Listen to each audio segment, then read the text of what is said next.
As humans, we sleep because it is a natural human process for restoration, proper immunity function, and hormone regulation, among other things. Our physical body, affected by time and space, needs sleep to recover, whereas our soul, which is in a different energy state, doesn't require sleep or rest. The soul also has to be with us so we can function on a day-to-day basis. So when we sleep, does the soul finally get a break? Science tells us that our brain remains active while we sleep, suggesting that something is happening while we sleep. Perhaps our sleep time is the soul's playtime and exploration time. So, what exactly happens when we sleep, and what could the soul possibly be doing?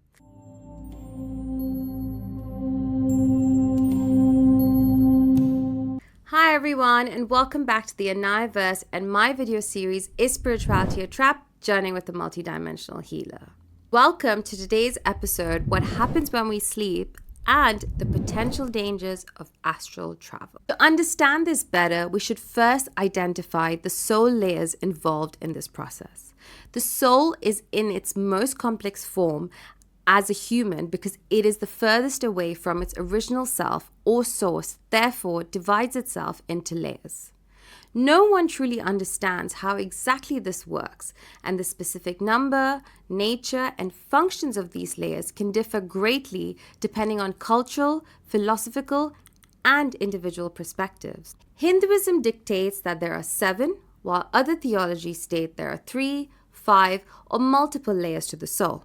The way I see it, there are soul layers presently with us for us to function as a human body, and there is a soul layer in each and every dimension as well. Each time our body transitions into a higher dimension, it sheds the most densest part of itself and joins in with the lighter layer or self in that dimension. And we will do a deep dive into this on another episode, so don't forget to hit that subscribe button and bell icon to get notified.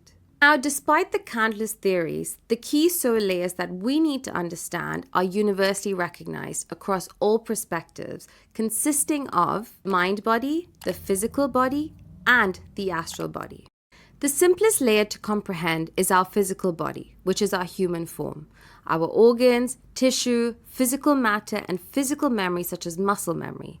Our physical form endures and feels the duality of pain and pleasure, as well as everything in between. Our astral bodies are energy bodies that are identical to our physical bodies. It is simply the energetic version of us, and it is not usually visible like our auras. Our astral bodies start to form when we are first created as an embryo, whereby the soul enters the embryo just as an energy body of light. The soul then gives a part of its pure energy to grow with the human throughout their lives, creating an energy body identical to the physical body. The astral body is as young or old as us, and at every given point in our life looks identical to what we look like in that moment. We as humans cannot function without this energy body, and it resides within our physical structure, well, most of the time. Mind body is our consciousness and consists of 2 parts known as the ego and the subconscious.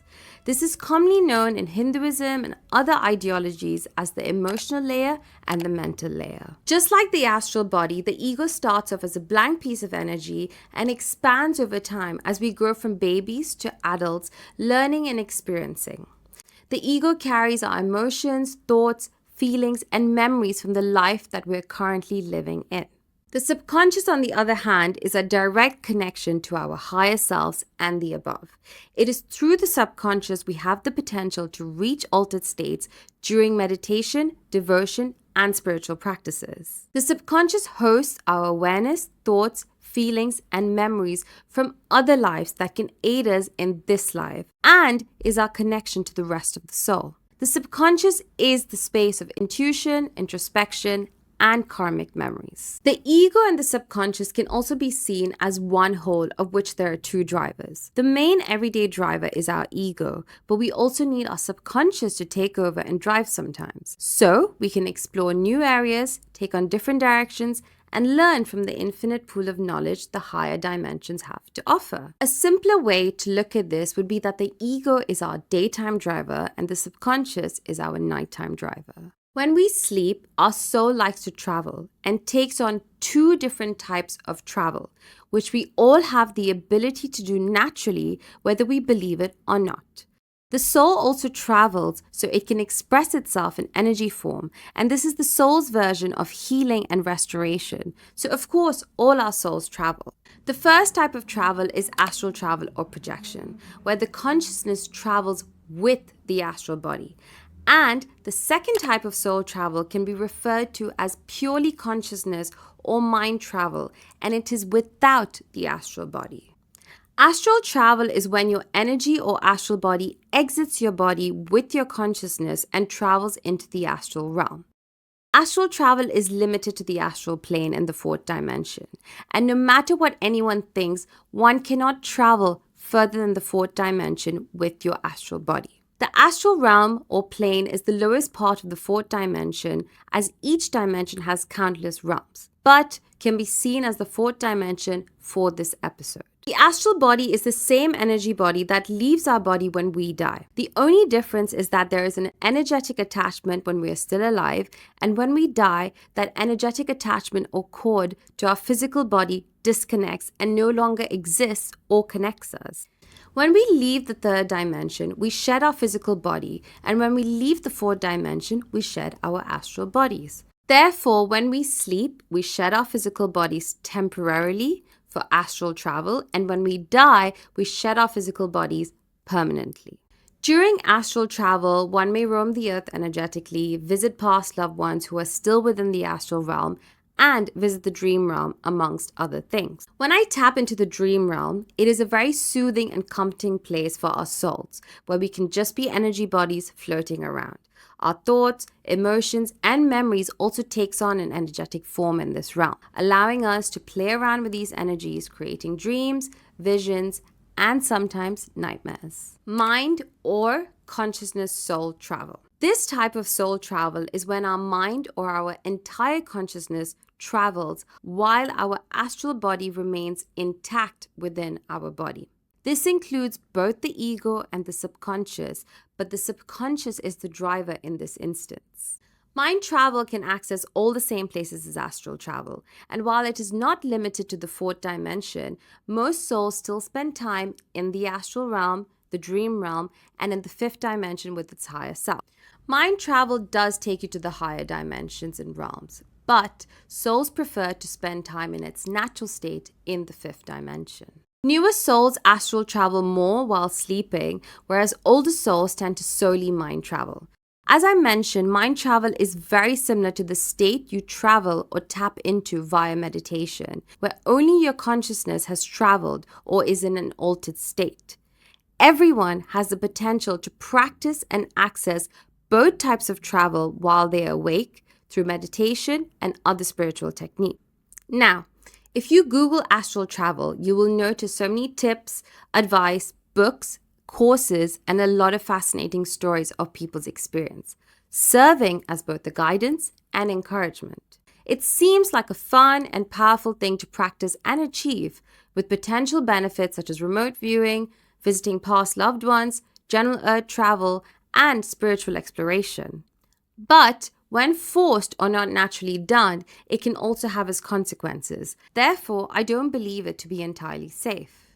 With technology and the rise in commercial spirituality, I do not see many warning against the dangers of astral travel.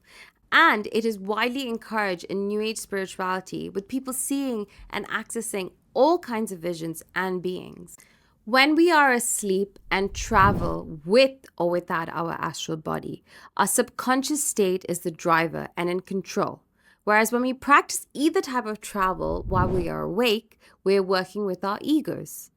Additionally, while mind traveling when awake works on shutting off the ego, tapping deeper and deeper into our subconscious, and letting go of the awareness here on earth, astral travel requires our ego and awareness of this world to very much be present. We need our egos for us to know that we're astral traveling. We need our egos to try and control what we're doing with our astral body. And finally, we need our egos to remember everything we did and learned while astral traveling.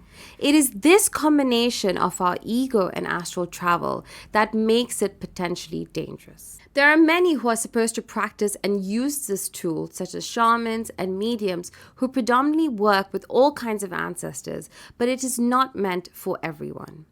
So guys, here comes the only trap of this episode. Do we really know enough about astral travel to be practicing it? All of us at a point in our life have experienced sleep paralysis, which is the feeling of being awake and aware of your surroundings, but you just cannot move or actually wake up. Sometimes we even feel pressure, like someone may be pushing us down, or the feeling of not being able to breathe.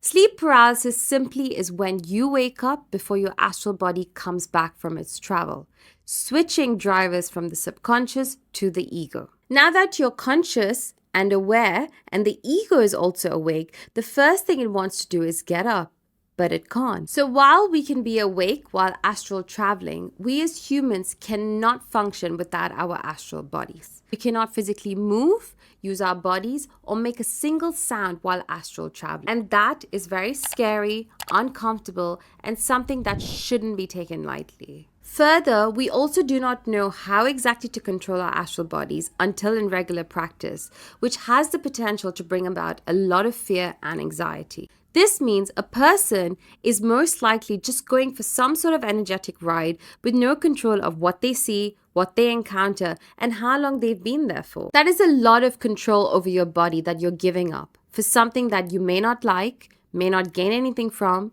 and don't know enough of. Most people's first experiences are spontaneous, leaving them in shock, a lot of fear, and a huge lack of understanding the experience. Astral travel has created a buzz in New Age spirituality, but please remember, everyone can only interpret the experience from a personal perspective.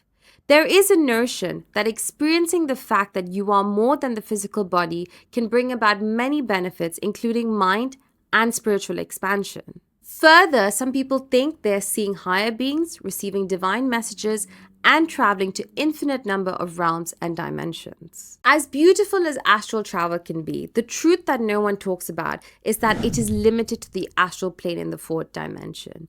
Because you're visiting the astral plane with your ego mind, the energy that you see and what you analyze has to be able to make sense to your ego. Therefore, without being aware of this limitation, sometimes what you see and feel compared to what you think you see and feel are two different things. The mere fact that your ego thinks that astral travel is limitless and can open many doors is a delusion on its own, which then unfortunately allows more delusions. This is how entities and lower beings take advantage, manipulating their energetic forms to appear as higher beings to your ego.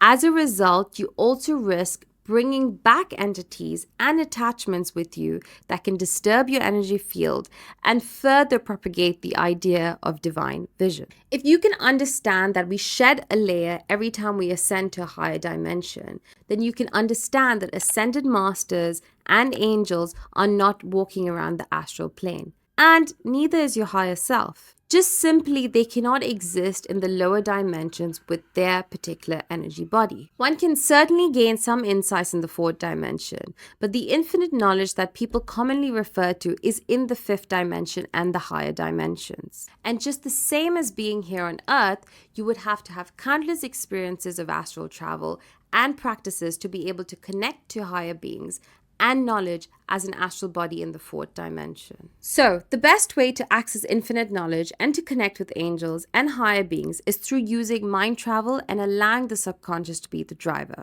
It is predominantly through meditation that we can tap into the knowledge of the higher dimensions and connect with all higher beings. Individuals who naturally have the ability to astral travel with their ego mind usually have a distinct purpose. They're usually destined to learn, experience, and witness certain things via astral travel. While for others, it is more like selecting a lottery ticket from 1,000, ready to accept whatever consequences your ticket has. If you choose to practice astral travel, please remember it has to be done in the right setting, with the right guidance, and with the right intention. The main things to be cautious of are astral travel travel can drain your energy, so please make sure you rest enough and progress into frequency with regular practice. If you're having excessively fun adventures, running around realms and dimensions, meeting angels and demons, or having battles without actually learning anything profound, you're most likely creating these scenarios with your ego mind. You also risk bringing back entities that can drain you further and make you emotionally and physically unwell. Your ego is still your ego. Therefore, all travel is subjective. So a person has to be mindful of all actions they feel they need to take post-travel. Our ego likes to have stories and a narrative it can keep building on. So if you come back from an experience with the need to take drastic action, such as the need to run away, get married or divorced, move country, or turn to religion, you just need to give yourself some time to really think it through. The lack of control in astral travel can cause some to experience the terrifying sensation of going too far from their body and feeling lost or not being able to come back. It is not a necessary experience for spiritual expansion or just something fun to explore, as it has the potential to scar you for life. Any need for proof that you're more than physical to clear limiting beliefs or to expand is a block within itself. Finally, the experience of astral travel is not for everyone or always significant, and you may end up in a cycle of trying to have significant experiences rather than actually having them. So guys, I hope this brought some clarity to astral travel, and I hope you will not be practicing anytime soon or without a lot of thought and consideration. There is still more to come, so join me next time to understand another part of astral travel, near-death experiences. Don't forget to share your thoughts, ask questions, and of course, like and subscribe. Bye! Thank you so much, everyone. I really hoped you enjoyed that. And if you missed last week's episode, please don't forget to check it out. The link will be somewhere up here or up here. And please don't forget to subscribe and click that bell icon to be notified for my next video. Take care. Bye.